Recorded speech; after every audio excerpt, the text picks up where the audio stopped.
Bonsoir bien-aimés. Bonsoir chers amis.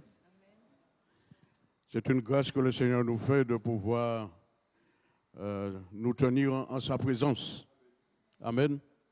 Nous sommes dans un temps difficile et le Seigneur que nous servons, il veut que nous puissions nous affermir.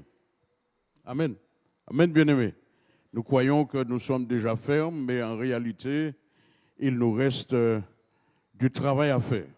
Amen.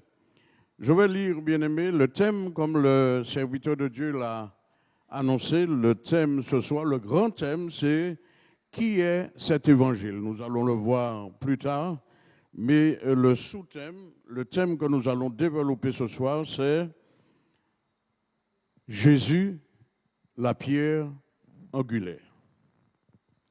Nous allons voir ce que cela veut dire et jusqu'où nous pouvons aller avec cette appellation. Amen. Amen, bien-aimés.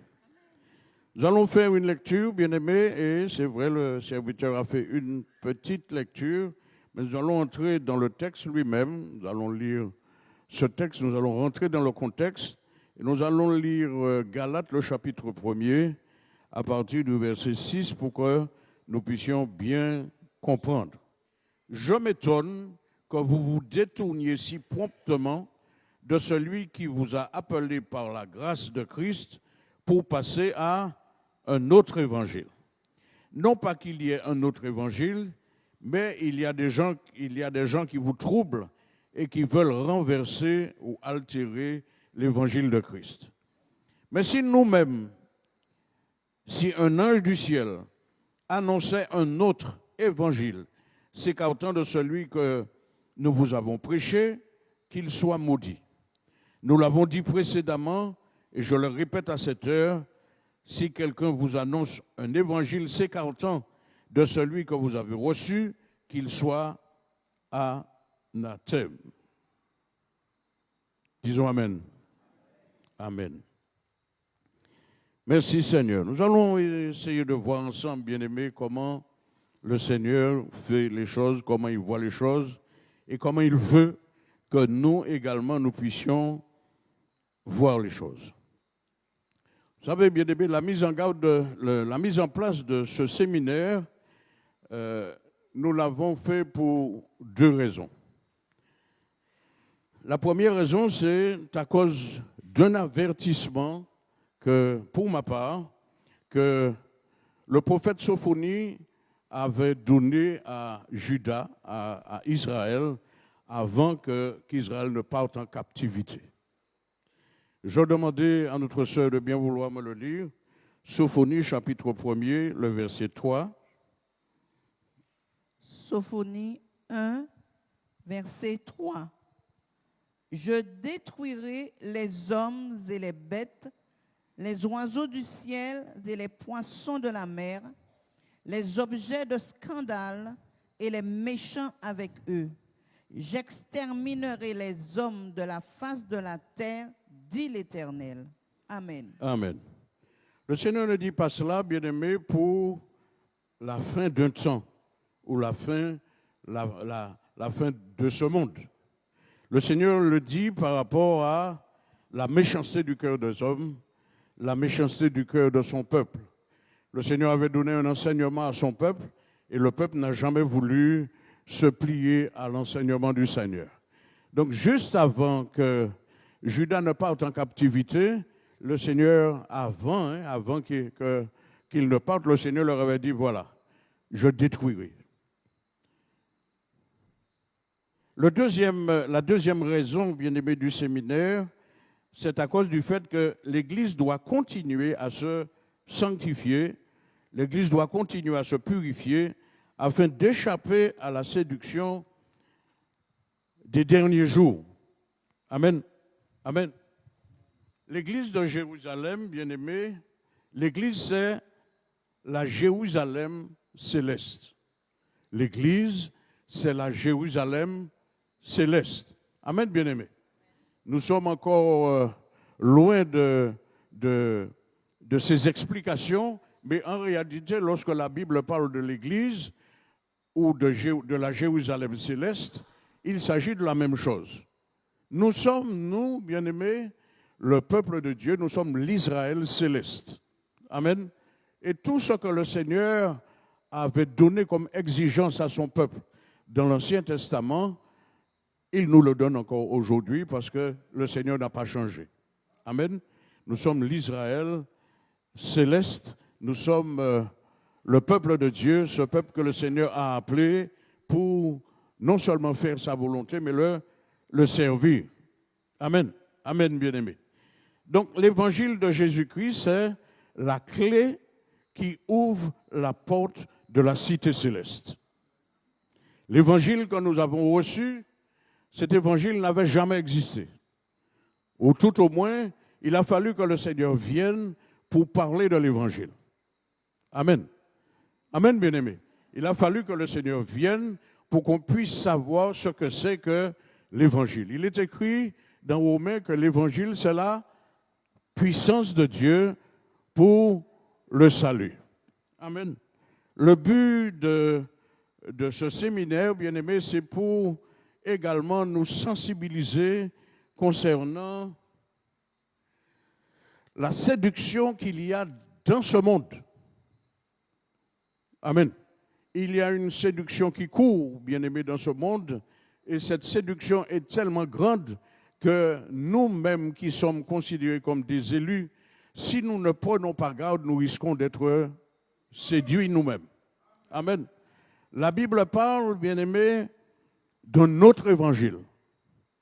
Ce n'est pas moi qui vais le développer réellement, mais nous allons en parler parce que la Bible dit, ce n'est pas qu'il y a un autre évangile. Amen. Ce n'est pas que ça existe, qu'il existe un autre évangile. L'évangile que nous avons reçu, qui nous a été prêché par l'apôtre Paul, que nous avons dans la Bible, c'est cet évangile-là qui est l'évangile de Jésus-Christ. C'est cet évangile-là que Jésus-Christ a donné aux hommes en vue du salut. Amen, bien-aimé. Rien d'autre ne peut nous conduire à la vie éternelle si ce n'est que l'évangile. Amen, bien-aimé. La Bible dit l'évangile, c'est la puissance de Dieu pour le salut de quiconque, du juif premièrement, puis du grec. Amen. Ce soir, nous allons voir, bien-aimé, la pierre angulaire. Qu'est-ce que ça veut dire, pierre angulaire? Vous savez, dans le monde dans lequel nous vivons, il y a eu des constructions avant notre venue, et même avant la venue du Seigneur sur la terre, il y a eu des constructions, mais des constructions qui étaient considérées et qui sont considérées encore jusqu'à présent comme des constructions fiables, parce que l'ingénieur qui a décidé de mettre en place les principes pour la construction, on a estimé que ce n'était pas uniquement des hommes instruits. On a estimé que c'était des hommes qui tiraient des notions en quelque part, peut-être pas sur la terre, mais qui tiraient des notions dans les lieux célestes. Vous savez, bien-aimés, on a parlé des merveilles de construction des Mayas, des Aztèques et des Incas. Amen. Vous êtes au courant. Mais on a parlé aussi, bien-aimés, des merveilles par rapport à la construction des pyramides. Amen. Amen, bien-aimés. Quand on a vérifié, les architectes et tous les spécialistes qui ont vérifié, ils ont vu qu'il n'y avait pas d'erreur d'angle dans la construction. Il n'y avait pas d'ordre d'équerre dans la construction. Comment pouvait-on faire ça alors qu'à l'époque, on était tout juste à l'élémentaire? On pouvait construire n'importe comment. Amen, bien-aimé. Mais construire n'importe comment signifie mal construire. Donc, il y a ce qu'on appelle aujourd'hui, lorsqu'on parle de pierre d'angle, Jésus est considéré comme la pierre d'angle. Il est dit la pierre angulaire. Cette pierre, bien-aimée, était mise dans la construction après qu'on ait mis en place ce qu'on appelle un trait carré, un trinquet. Donc c'est quelque chose, un trait que l'on mettait à terre et qui était à l'équerre. N'est-ce pas, mon frère? Un trait que l'on mettait qui était à l'équerre et la pierre était posée à l'angle pour que la construction soit à l'équerre, pour qu'il n'y ait pas d'or d'équerre. N'est-ce pas, mon frère Daniel? Donc, à l'époque du Seigneur, la Bible dit qu'il y avait aussi des constructions. Les hommes prenaient plaisir à mettre en place, bien aimé, ce principe élémentaire de trinquet, de pierre angulaire, pour que les bâtiments, les constructions ne soient pas à hors d'équerre. On prenait plaisir à le faire. Les hommes obéissaient aux lois qu'on leur donnait par rapport à la construction. La Bible dit que Jésus a été la pierre rejetée par ceux qui bâtissaient. Comment peut-on approuver? Et c'est jusqu'à maintenant ce qui se fait, bien-aimé. D'où le problème du cœur de l'homme. Les hommes prennent plaisir à obéir, à mettre en place les principes humains, mais quand il s'agit de réalité spirituelle, on passe à côté. On méprise, on néglige. Amen. La Bible dit que Jésus a été la pierre angulaire, la pierre rejetée par ceux qui bâtissaient. Mais la Bible dit que cette pierre est devenue la principale de l'angle. Cette pierre est devenue pour nous, bien-aimés, parce que ceux qui bâtissaient, c'était les Juifs. Amen. Et pour nous, cette pierre est devenue une pierre précieuse, la pierre sur laquelle nous devons bâtir, nous devons nous aligner. Pourquoi? Parce que c'est cette pierre-là qui, spirituellement, est la pierre de référence. Jésus, c'est la pierre de référence. Amen, bien-aimé. C'est lui la pierre de référence. C'est la pierre d'angle, c'est la pierre d'équerrage, c'est la pierre c'est ce qu'on appelle le trait carré, et c'est la pierre que nous devons aujourd'hui considérer pour notre construction. Rappelez-vous, l'apôtre Paul avait dit, j'ai posé le fondement comme un sage architecte. C'est ça? Il a dit, j'ai posé le fondement comme un sage architecte. Mais quelqu'un d'autre bâtit dessus. Mais que chacun prenne garde à la manière dont il bâtit dessus. Amen, bien-aimé. Amen, bien-aimé. Le fondement dont il est parlé, c'est Jésus-Christ. La Bible dit que nous avons été bâtis sur le fondement des apôtres et des prophètes, Jésus-Christ étant la pierre d'angle, la pierre angulaire. Amen. Donc lui-même, l'apôtre Paul, il a bâti sur Jésus-Christ de Nazareth. Amen. Amen, bien-aimé. Ce n'est pas qu'il a bâti sur un homme, il a bâti sur celui qu'il voyait, mais il a bâti sur l'enseignement qu'il a reçu de Jésus-Christ de Nazareth. Parce que lui, il considérait que Jésus-Christ, même si pour les hommes, c'est le chemin tortueux, c'est le chemin de souffrance, c'est le chemin de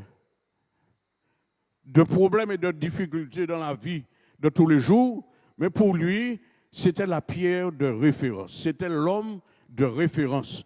Et son enseignement valait plus que tout ce que lui-même, il avait reçu dans le judaïsme. Amen. Parce que l'apôtre Paul avait reçu un enseignement extraordinaire dans le judaïsme, bien-aimé. La Bible dit qu'il excellait. Amen. Il était plus instruit que tous les hommes de son temps. Amen, bien-aimé. Donc il aurait pu ne pas considérer l'enseignement que le Seigneur lui avait donné parce qu'il ne l'avait pas vu. Il avait entendu, mais il ne l'avait pas vu. Mais quand il a vérifié, bien-aimé, il a vu que l'enseignement qu'il avait reçu, c'est ce même enseignement que ceux qui étaient avant lui, que les apôtres qui étaient avant lui avaient également reçu. Amen. Donc ça lui a donné le pouvoir, la capacité, la force de continuer à enseigner que Jésus-Christ est la pierre angulaire. Amen. Sur quoi sommes-nous bâtis? Sur quoi sommes-nous bâtis? Amen, bien-aimés. Est-ce que nous sommes bâtis sur notre raisonnement? Est-ce que nous sommes bâtis sur le raisonnement des autres? Est-ce que nous sommes bâtis sur la sagesse des autres? Sommes-nous bâtis sur un enseignement quelconque? Nous sommes des hommes et des femmes dits spirituels. La Bible déclare que nous sommes nés de nouveau. Amen. Amen, bien-aimés. Nous n'avons pas fouillé dans un livre de mathématiques pour pouvoir bâtir notre foi. Nous avons bâti notre foi sur Jésus-Christ de Nazareth. Amen, bien-aimés. Et nous devons nous poser cette question ce soir, parce que ce séminaire est fait également pour cela. Parce que bien souvent, bien-aimés, nous prenons plaisir à nous laisser tromper, à nous laisser troubler, à nous laisser conduire dans toutes sortes de doctrines. Amen. Nous prenons plaisir. Nous devons nous organiser ce soir pour savoir si réellement nous sommes bâtis sur le bon fondement. Est-ce que nous sommes assis sur la pierre angulaire, sur la pierre d'angle qui est Jésus? Sinon, nous avons le devoir de nous repentir. Amen. Amen, bien-aimés. Matthieu chapitre 21, le verset 42. Merci, ma soeur. Matthieu 21, 42. Jésus leur dit, n'avez-vous jamais lu dans les Écritures, la pierre qu'ont rejetée ceux qui bâtissaient est devenue la principale de l'angle. C'est du Seigneur que cela est venu, et c'est un prodige à nos yeux. Amen. Amen. Merci, ma soeur. Nous voyons, bien-aimés, que le Seigneur n'était pas en train de leur raconter quelque chose de nouveau. Ils savaient très bien, parce qu'ils lisaient, ils entendaient, ils étaient enseignés par les anciens de ce qu'ils disaient. Puisque dans Isaïe, il est dit, la pierre qui est rejetée ceux qui bâtissaient est devenue la principale de l'angle. Et c'est du Seigneur que cela est venu. Amen. Donc, bien-aimés, par amour pour nous qui étions sans Dieu et sans espérance, le Seigneur s'est tourné vers nous et nous a donné un modèle, une manière, un exemple pour bâtir, pour que nous n'ayons pas à bâtir comme le monde. Amen, bien-aimés. Amen, bien-aimés. Et pourtant, bien-aimés, les bâtiments du monde, les constructions du monde sont sans erreur. N'est-ce pas? Très peu, on vous donne 4 cm d'erreur lorsqu'il s'agit d'un hors d'équerre. Vous n'avez pas droit d'avoir plus que 4 cm d'erreur. Et bien souvent, lorsque les responsables passent pour vérifier, on ne trouve pas d'erreur. Peut-être 1 cm ou un demi-centimètre. C'est accepté à 4 cm. Ça signifierait quoi, bien-aimés? Ça signifierait que le monde est supposé bâtir de manière plus sérieuse que nous qui sommes chrétiens. Le monde est supposé bâtir avec plus de loyauté, plus de règles, plus de sérieux que nous qui sommes des enfants du roi des rois et du Seigneur des seigneurs. S'agit-il, bien-aimé, d'une négligence ou d'un manque de conscience? Amen. Il s'agit certainement d'une mauvaise conscience. Parce que nous ne sommes pas des ignorants, nous sommes instruits dans la voie du Seigneur et nous sommes instruits par celui qui est la pierre angulaire. Les apôtres bien-aimés n'ont pas été instruits par n'importe qui. Le Seigneur, c'est lui qui a choisi les apôtres. N'est-ce pas? C'est lui qui a pris plaisir à choisir ses apôtres. Il a choisi premièrement des disciples et il a fait 2 des apôtres. Amen, amen, bien-aimés. Après les avoir choisis, il les a enseignés. Amen. Il les a instruits concernant la manière de bâtir. Donc, en réalité, il leur a donné un plan. C'est par la suite qu'ils ont su qu'il s'agissait d'un plan pour le salut. nous disons aujourd'hui que c'est le plan du salut. Amen. Le Seigneur leur a donné un plan, il leur a donné un modèle, comme il l'avait dit à Moïse, il lui avait dit de bâtir le tabernacle selon le modèle. Amen, bien-aimés. Et nous également, nous ne sommes pas sans loi.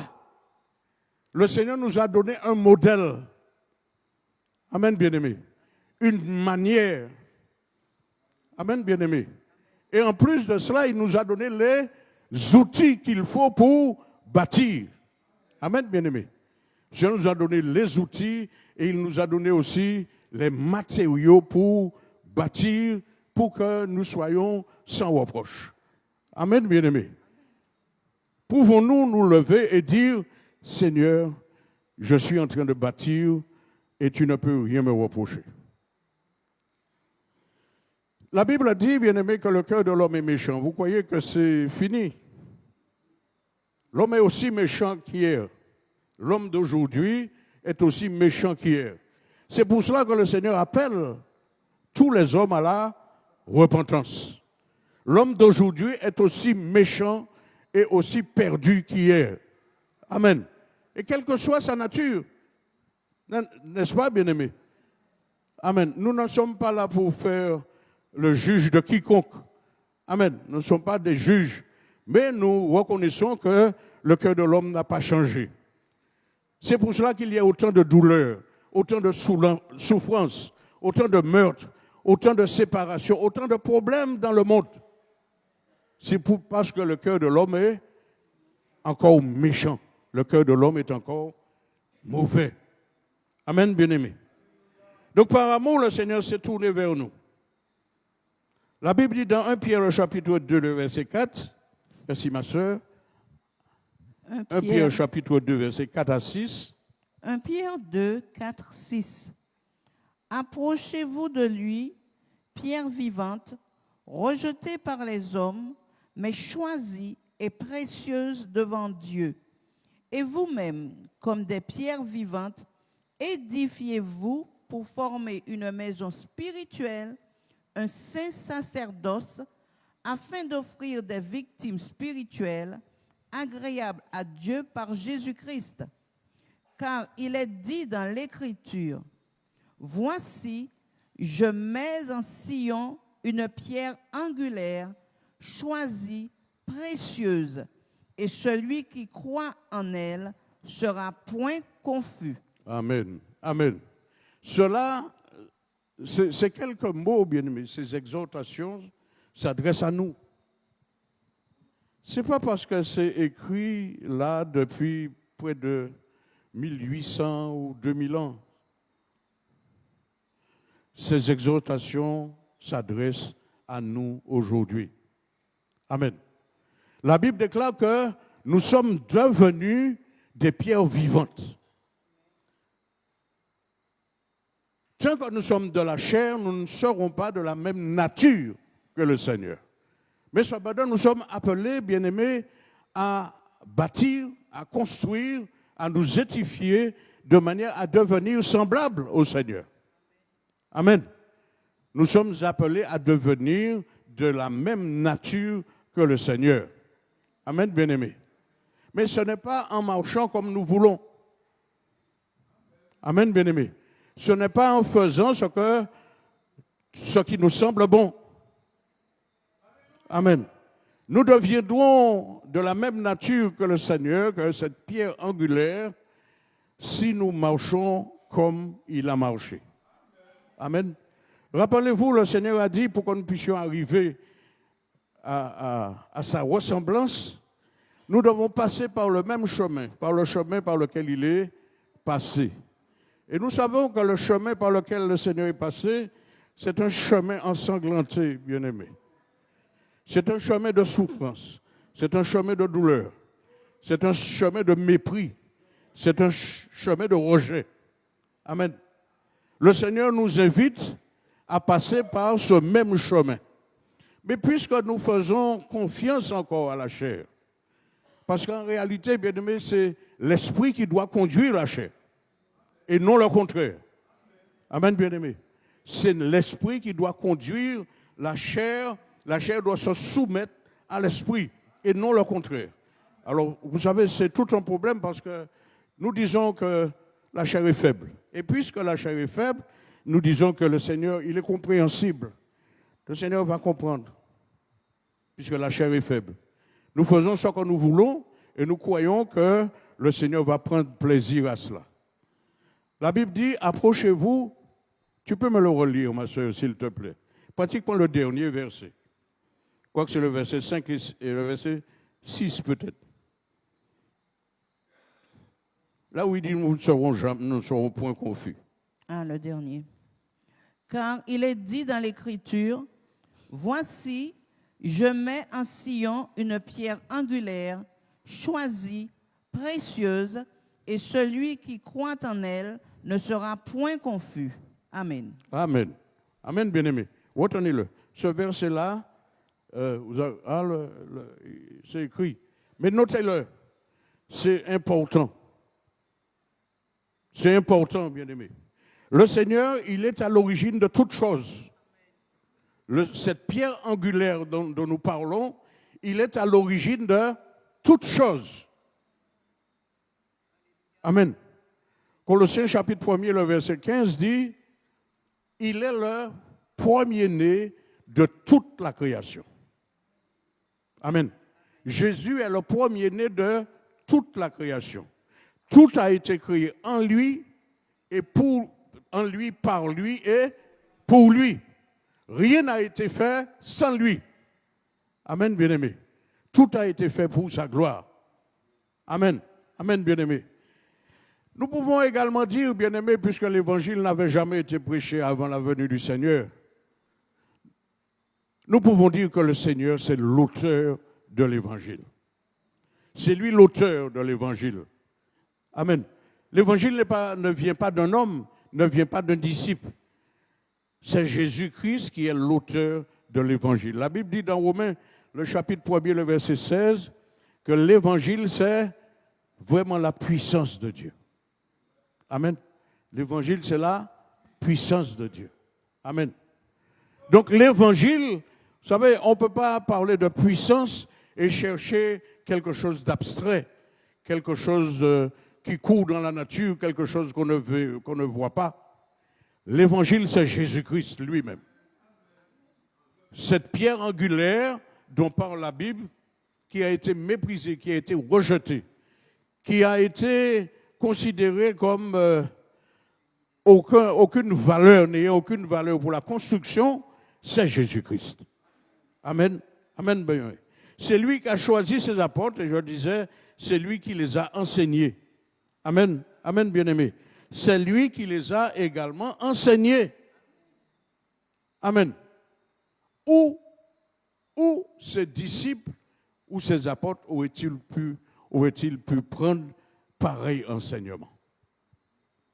Le Seigneur les a enseignés, leur a donné, bien-aimé, la capacité de pardonner. Où est-ce que vous avez vu ça dans le monde? Le Seigneur leur a donné la capacité de pardonner, la capacité d'aimer, la capacité de supporter. Le Seigneur leur a donné la sagesse de manière à donner ce qu'eux-mêmes n'avaient pas en eux. Amen. Plus personne ne supporte personne, bien-aimé. Plus personne n'est prêt à supporter personne. Ça veut dire que nous sommes dans le temps où la Bible dit que l'amour a disparu. On parle, bon, je vous bénis, bien-aimé, puisque vous parlez de refroidi. L'amour a refroidi, mais ce qui a refroidi a disparu aussi. Hein? Amen. On dit que l'autonomie, c'est l'étape vers l'indépendance. Mais à partir du moment où on est refroidi, on n'a plus rien à donner. Amen. Celui qui a refroidi n'a plus rien à... Mais c'est vrai ce que je dis, bien-aimé. Qu'est-ce que le Seigneur a dit?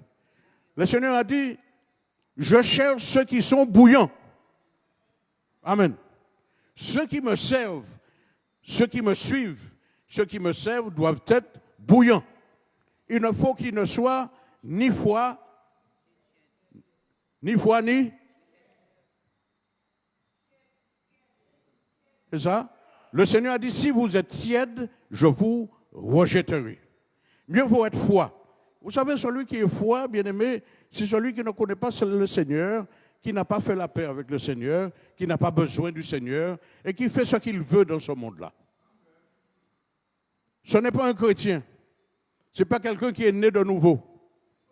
Amen, bien-aimé. Ce n'est pas quelqu'un qui est né de nouveau. Donc, c'est quelqu'un qui est foi. Le Seigneur lui a dit, mais puissiez-vous être foi. Par contre, celui qui est bouillant, c'est celui qui, en permanence, est au service du Seigneur tous les jours, matin, midi et soir. C'est celui qui est enraciné dans le Seigneur. Puissiez-vous être bouillant. Amen. Sinon, je vous vomirai. Amen. Amen, bien-aimé. Donc, le Seigneur leur a appris ce que c'était que l'amour, ce que c'était que le pardon. Et c'est ce que le Seigneur est en train de faire avec nous, bien-aimés. Nous avons des difficultés à arriver à là. C'est pour ça que ce séminaire est important. Il est important parce que le Seigneur veut qu'à la fin, nous puissions comprendre que l'amour du Seigneur est encore en activité pour nous. Amen. Nous ne sommes pas arrivés. Nous avons besoin encore de nous repentir. Beaucoup disent, mais je suis déjà repenti. Je me suis déjà fait baptiser. J'ai déjà reçu le Saint-Esprit et tout. Mais la Bible déclare, bien-aimés, que nous ne devons pas nous satisfaire de ce peu que nous avons déjà reçu. Nous ne devons pas nous satisfaire de ce que nous avons reçu. Nous devons aller de progrès en progrès. C'est pas ça, bien-aimés. Nous devons aller de progrès en progrès, de sanctification en sanctification. Nous n'avons pas le droit de nous arrêter en chemin parce que nous estimons que nous avons déjà trop fait. Amen. On n'a jamais trop fait. Amen, bien-aimé. C'est comme quelqu'un qui dit, mais ce n'est pas possible, tout ça problème qui arrive parce que tu aimes trop. Comment peut-on trop aimer, bien-aimé? Au contraire, on n'a jamais assez aimé. Comment peut-on avoir trop aimé? Amen. Amen, bien-aimé. On n'a jamais assez aimé. Et même si on paie les conséquences de notre amour, mais ce n'est pas grave. C'est pas ça? C'est pas grave. Le Seigneur dit, il est préférable de prendre des coups en faisant le bien que prendre des coups en ne faisant rien ou en faisant le mal. C'est pas ça, ma soeur. Il est préférable de prendre des coups en faisant le bien. Tu seras récompensé. Amen. Amen, bien-aimé. Mais si tu prends des coups en faisant le mal, c'est vous qui cherchez coups. Amen. Amen, bien-aimé. Donc, il a appris à ses disciples à aimer. Il leur a enseigné dès le départ. Et il l'a dit, bien-aimé, dans Jean, le chapitre 3, le Seigneur a dit à Nicodème, mon cher, tu veux rentrer dans le royaume des cieux. Pour moi, c'est mon vœu le plus cher, que tous les hommes puissent rentrer dans le royaume des cieux. C'est ça. C'est ça, bien-aimé. Pour le Seigneur, c'était son vœu le plus cher, le plus sincère, que tous les hommes soient sauvés. C'était le vœu le plus cher du Seigneur. Et c'est ce qu'il a dit à Nicodème. Il dit, mon cher, tu veux rentrer dans le royaume des cieux. C'est bien, mais il faut naître de nouveau. Il n'avait pas compris, le pauvre, parce qu'à l'époque, le Saint-Esprit n'était pas encore donné. Et lui, il n'était pas encore repenti. Il a reconnu que Jésus était un prophète venu de Dieu, mais il n'y avait rien dans son cœur pour le recevoir. Le Seigneur lui a dit, mon cher, si tu n'es d'eau et d'esprit, tu ne peux rentrer dans le royaume des cieux.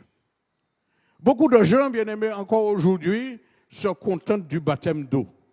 On est baptisé d'eau, comme c'est un package, on se dit, bon, on est baptisé d'eau au nom de Jésus, au nom de cette pierre angulaire, on est sauvé, définitivement. Et puis on confesse partout qu'on est sauvé. Mais si tu n'es baptisé que d'eau, tu n'es pas sauvé. Si tu n'as reçu que le baptême d'eau, la Bible dit tu verras le royaume de Dieu. Tu peux voir le Seigneur venir, mais tu ne partiras pas avec lui. Tu ne partiras pas avec lui. Parce que la Bible dit qu'il faut naître d'eau et d'esprit. Amen, bien-aimé. Il faut naître d'eau et d'esprit. Et cette partie sera également développée par nos chers frères, nos chers pasteurs qui vont intervenir après moi. La Bible dit, bien-aimé, que le Seigneur Jésus également, celui qui est cette pierre angulaire, il a enseigné aux apôtres qu'il y aurait un consolateur qui viendrait après lui. Amen. Il a dit ça, bien-aimé. Ça veut dire quoi? Que le Seigneur leur a tout donné. Et aujourd'hui encore, bien-aimé, comme normalement le Seigneur ne nous cache rien, nous sommes supposés avoir tout reçu. Oui ou non? La Bible dit que nous avons reçu toutes choses en abondance. Donc nous sommes supposés avoir tout reçu. Amen. Ceux qui n'ont peut-être pas encore tout reçu et qui sont venus ce soir, ils sont venus pour recevoir ce que le Seigneur a en réserve pour eux. Amen. Et le Seigneur ne veut pas qu'ils puissent partir. Peut-être que nous aussi, ceux qui sont venus et qui n'ont reçu que le baptême d'eau, le Seigneur veut que ce soir, en partant, vous puissiez reconnaître que vous êtes encore dans le péché. Vous êtes encore dans vos péchés. C'est ce que la Bible dit, bien-aimés. Ceux qui n'ont pas reçu le Saint-Esprit, ils sont encore dans leurs péchés. Leurs péchés n'ont pas encore été pardonnés. Amen, bien-aimés. Si le Seigneur revient, ils vont rester ici-bas parce que, bien-aimés, vous savez, on gonfle les ballons. Un serviteur de Dieu le disait, lorsqu'on va à la fête foraine, on voit les gens gonfler les ballons, souffler dans les ballons. On le fait aujourd'hui avec des appareils, avec une machine. Mais à l'époque, on le faisait avec la bouche. On gonfle le ballon, on attache 2, 3, 4 ballons, 10 ballons ensemble et on les lâche. La puissance de l'air emporte les ballons. C'est ça? Les chrétiens ne seront pas enlevés comme ça, bien-aimés. Si tu crois que c'est comme ça que tu seras enlevé, eh bien, tu t'es trompé. Tu n'as pas reçu le Saint-Esprit pour t'enseigner sur la bonne manière de l'enlèvement. L'enlèvement se fait par l'Esprit, c'est le Saint-Esprit qui vient et qui t'enlève. Amen, bien-aimé. Pour qu'il puisse t'enlever, il faut que tu l'aies en toi. Amen, bien-aimé. Il ne faut pas qu'il soit à côté de toi, au-dessus de toi, etc. Il faut que le Saint-Esprit soit en toi pour que tu sois enlevé. Amen. Amen, bien-aimé. Amen. Je ne veux pas trop m'écarter du sujet parce qu'il y a beaucoup, beaucoup, beaucoup à dire. La Bible déclare aussi, bien-aimé, que c'est lui, ce Seigneur-là, qui est mort pour nos péchés. N'est-ce pas? C'est lui qui est mort pour nos péchés. Amen, bien-aimé. Et puisqu'il n'est pas resté dans la mort, puisque la Bible dit qu'il est ressuscité, et il est ressuscité pour notre justification. Pour que lorsque nous ouvrons la bouche pour dire que nous sommes sauvés, nous ayons cette assurance, cette certitude que celui qui est mort, il est ressuscité pour nous justifier. Amen. Et c'est lui qui a fait ça, cette pierre angulaire. C'est ce Seigneur Tout-Puissant qui a fait cela, bien-aimé. C'est lui qui est mort pour nos péchés. Il nous a sanctifiés, mais il nous a aussi justifiés. Merci Seigneur. Il nous a sanctifiés et il nous a aussi justifiés. Nous allons trouver ça dans 1 Corinthiens, le chapitre 6. Merci ma sœur, le verset 11. Et c'est là ce que vous étiez, quelques-uns de vous. Mais vous avez été lavés, mais vous avez été sanctifiés, mais vous avez été justifiés au nom du Seigneur Jésus-Christ et par l'Esprit de notre Dieu. Amen. Amen. Il est bien dit quelques-uns de vous. Ça veut dire, bien-aimé, qu'on peut être dans une salle remplie de personnes nées de nouveau et on est soi-même mis à part. Parce que ce ne sont pas les hommes qui qualifient. La qualification ne vient pas des hommes. Amen. La Bible dit le vouloir et le faire vient du Seigneur. Et il ajoute, il dit notre capacité même vient du Seigneur. Nous n'avons aucune capacité propre, ni aucune possibilité propre. Nous n'avons rien de personnel qui puisse donner au Seigneur de se glorifier en nous. Amen, bien-aimé. La Bible dit nous bénéficions de grâce sur grâce. Amen, bien-aimé. Nous bénéficions de grâce sur grâce. Je vous disais, bien-aimé, dans Colossiens, le chapitre 1er, le verset 15. Il est l'image du Dieu invisible. Il est l'image du Dieu invisible, le premier-né de toute la création. Amen. Tu peux continuer, ma soeur, pour voir. Verset 16. Car en lui ont été créées toutes les choses qui sont dans les cieux et sur la terre, les visibles et les invisibles, trône, dignité, domination, autorité. Tout a été créé par lui et pour lui. Il est avant toutes choses et toutes choses subsistent en lui. Merci Seigneur. Cette pensée, bien-aimé, ce séminaire, nous le faisons pour que vous puissiez comprendre réellement que l'évangile que nous avons reçu, c'est l'évangile de Jésus-Christ. Il ne s'agit pas de la pensée d'un homme. Vous savez, souvent on est trompé, surtout aujourd'hui, on est trompé par les propos des docteurs en théologie qui se disent des superstars, des super-hommes. Il n'y a qu'un seul vrai évangile. C'est celui que le Seigneur est venu nous apporter. Et on peut le confirmer, bien-aimé. Ça se trouve dans 1 Corinthiens, le chapitre 15, à partir du verset 1er. Je vous rappelle, frères, l'évangile que je vous ai annoncé et que vous avez reçu, dans lequel vous avez persévéré, verset 2, et par lequel vous êtes sauvés, si vous le tenez tel que je vous l'ai annoncé. Autrement, vous aurez cru en vain. Merci, ma soeur. Tu peux t'arrêter là. Mais bien aimé, si vous avez pris note, continuez la lecture. Continuez cette lecture.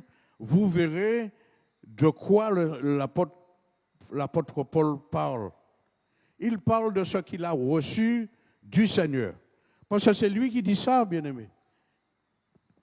C'est lui qui dit ce qu'il a reçu du Seigneur. L'évangile que je vous ai annoncé, dans lequel vous avez persévéré, dans lequel vous avez cru, par lequel vous êtes sauvés, si vous le retenez tel que je vous l'ai annoncé. Autrement, vous aurez cru inutilement. Amen, bien-aimé. Et ce qui est d'extraordinaire, c'est pour cela, bien-aimé, qu'il est important.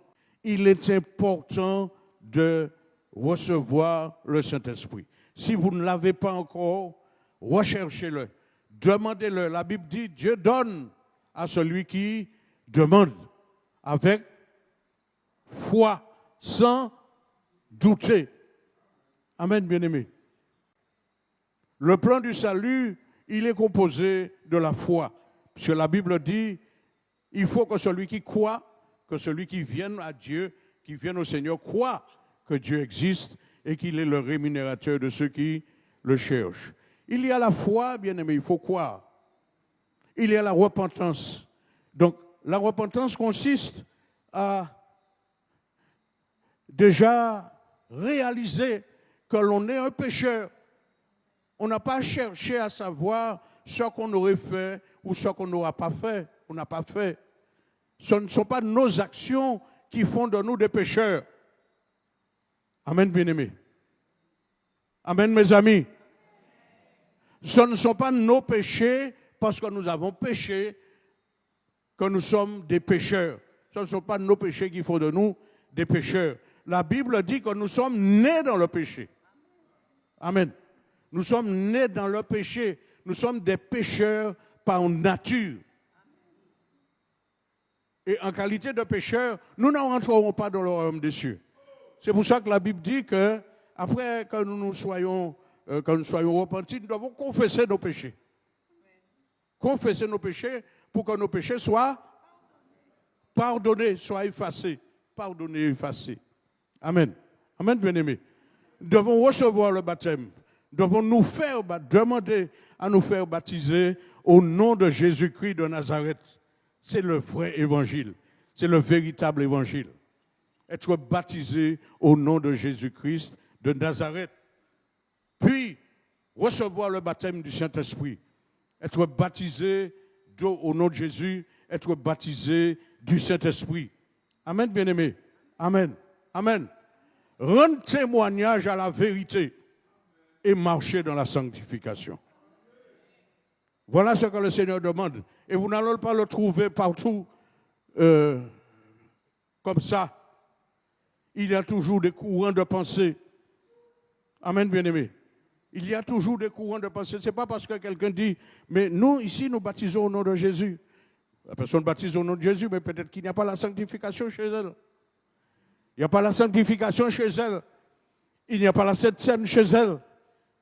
Il n'y a pas le lavement des pieds chez elle. Et c'est difficilement qu'on rend témoignage. On vous dit si... Bon, mais je suis repenti. Je ne suis pas obligé de confesser, mais je confesse mes péchés. Pourquoi? Pour vous moquer, dis-moi. On ne s'est pas moqué du Seigneur, bien-aimé. On ne s'est pas moqué du Seigneur. Alléluia. La Bible déclare que le Seigneur s'est donné, comment? Publiquement en spectacle. Amen, bien-aimé. Et cette option a fait qu'il a triomphé du diable. Il a triomphé sur les esprits méchants, sur les esprits mauvais. Et c'est ce que le Seigneur nous promet, bien-aimé. Il nous promet de marcher en lui, de rester enracinés en lui, afin que nous puissions faire comme il a fait. Amen. C'est lui qui a dit, c'est cette pierre angulaire qui a dit, vous ferez encore de plus grandes choses que moi. Amen. C'est pourquoi, bien aimé, nous devons tout faire en son nom. Parce qu'il est l'époux. N'est-ce pas? Cette pierre angulaire qui est Jésus-Christ de Nazareth, il est l'époux.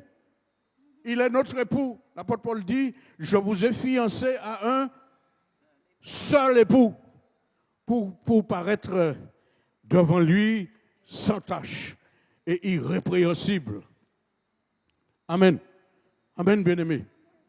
Oui ou non?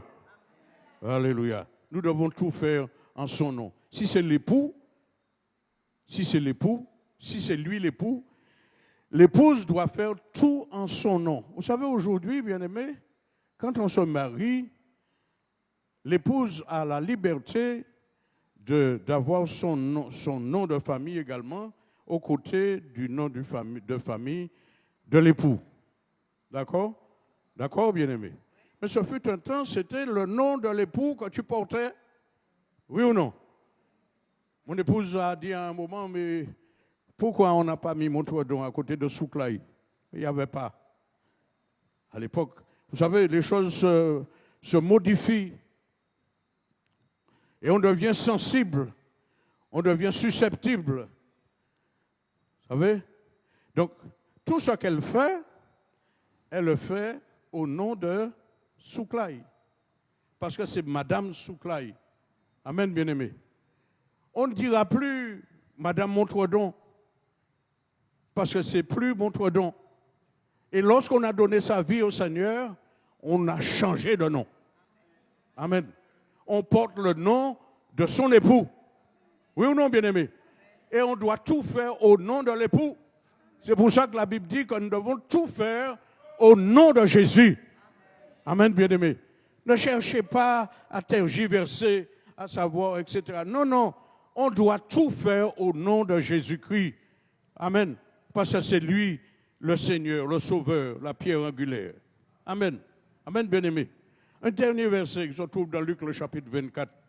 le verset 44, pour nous prouver que tout ce que le Seigneur nous demande de faire, bien-aimés, tout ce qu'il nous conseille de faire, parce qu'il ne nous oblige à faire quoi que ce soit.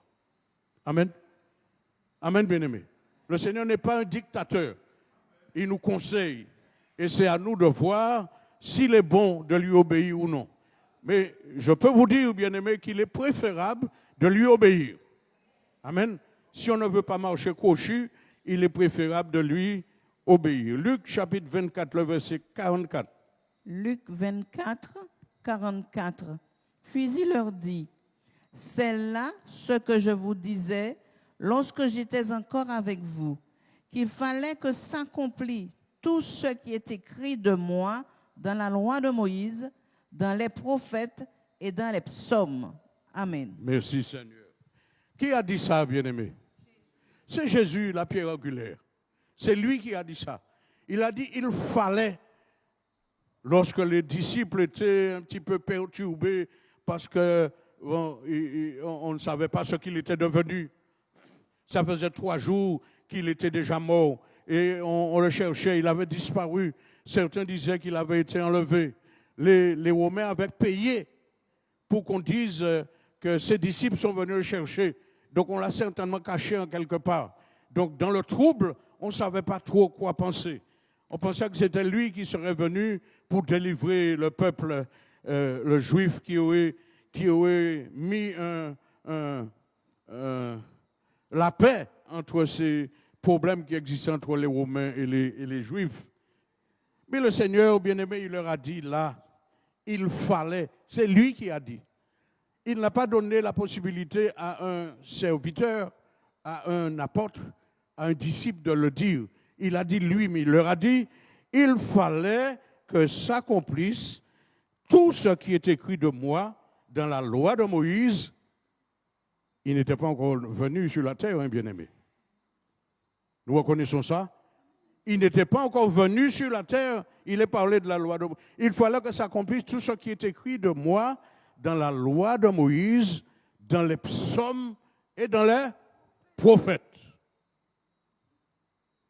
C'est lui l'excellence. Amen, bien-aimé. C'est lui le merveilleux. C'est lui le tout-puissant. C'est lui le roi des rois, le Seigneur des seigneurs. Et c'est lui que nous devons servir. Amen, bien-aimé. Nous devons organiser nos vies pour être en règle avec lui. Sinon, nous risquons de mal bâtir. Nous risquons de mal construire. Amen, bien-aimé. Vous savez, lorsqu'un bâtiment, on donne un plan à un architecte pour qu'il puisse construire un bâtiment peut-être de 5, 6, 7, 8, 10 étages. Lorsqu'on passe au contrôle et qu'on voit qu'il y a plus de 4 cm d'équerre, on est peut-être, par rapport aux 10 étages, on peut le multiplier par 10, il y a 40 cm d'écart. Qu'est-ce qu'on fait? Qu'est-ce qu'on fait? Hein? On demande de démolir, bien-aimé. Il prend ses responsabilités. C'est à vous de vous organiser pour construire dans les règles, dans les normes. Et c'est ce que le Seigneur nous demande. Le Seigneur nous demande de construire selon les règles. Amen, bien-aimé. Si le péché est encore dans nos vies, nous avons le devoir de nous repentir. Amen, bien-aimé. Nous avons le devoir de nous repentir. Amen. Actes des Apôtres, chapitre 2, verset 42, je le lis. Il est écrit ceci, bien-aimé. Nous avons le devoir de persévérer dans ce que nous avons appris. Dans l'enseignement que nous avons reçu du Seigneur, nous avons le devoir de persévérer. La Bible dit dans Actes 2, chapitre 2, verset 42, la Bible dit que les disciples que nous sommes, ils persévéraient dans l'enseignement des apôtres, dans la communion fraternelle, dans la fraction du pain et dans les prières. Amen. Et ils se faisaient des prodiges et des miracles au milieu d'eux. Vous voulez voir des miracles et des prodiges au milieu de nous, bien-aimés? Vous voulez voir ça? Vous voulez voir tout ça? Donc, notre devoir, c'est de nous repentir et de nous aligner par rapport à la parole du Seigneur afin que le nom du Seigneur soit glorifié. Amen. Disons Amen, bien-aimés. Je vais vous demander de nous lever, bien-aimés. Je suis déjà debout. Je vous demande de nous lever et nous allons fermer nos yeux.